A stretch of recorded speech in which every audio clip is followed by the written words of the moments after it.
L-Awditur Ġenerali kellu kliem qiebes dwar kuntratt li sar fl-aħħar Amministrazzjoni Nazzjonalista fuq il-bet ta' proprjetà fi Spinola f'San Ġiljan u rrefera għal ruxmata nuqqasijiet meta din il-proprjetà u parti mix-xatt għaddiet mill-Gvern lill-kumpanija 82Co Limited. Fl-laqgħa tal-Kumitat tal-Kontijiet Pubbliċi l-Awditur qal li bl-istimi li saru fl-2011 din il-proprjetà ġiet valutata li tiswa aktar minn €2,400,000 waqt li ngħatat lill-kumpanija bi ftit aktar minn €900,000 u li minnhom il-Gvern spiċċaha €35 biss.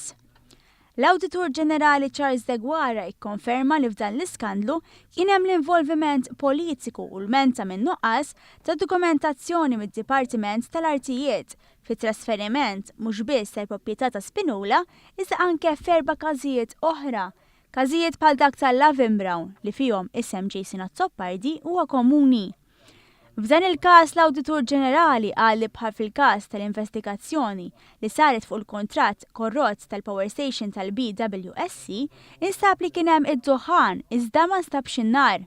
In-nar per se ma sibtux imma d-duħan qiegħed hemm il-fatt li sar meeting u wara dak il-meeting deċiżjoni importanti nbidret għalina dak huwa konsegwenza imma bħala awditur jiena ma nistax ngħid hemm evidenza ċara, però hemm evidenza indiretta. L-Awditur Ġenerali spjega li kien hemm suspett qawwi ta' intil mill-Ministru dak iż-żmien Jason Azzopardi intilu wassal għad-deċiżjoni li din il-proprjetà tinbih bi żvantaġġi finanzjarji kbar għall-Gvern.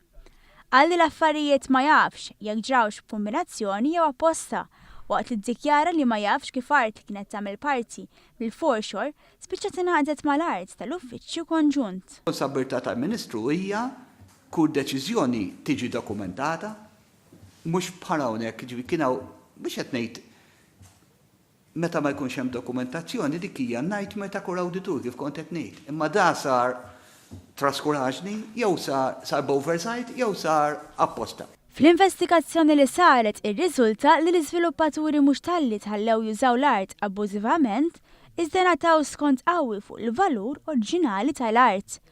Fil-fatt l-art mhux talli tħalliet u nxtrat mill-istess sidien li abbużaw minnha, iżda x-xiri sar mingħajr sejħa għall-offerti u ngħatatilhom konċessjoni biex is-somma baxxa li bjaxxaw l-art titħallas f'5 snin. Fil-fatt, is-sidien fadlilhom iħallsu aktar minn €300,000 bl-aħħar pagament sar f'Lulju tal-2014.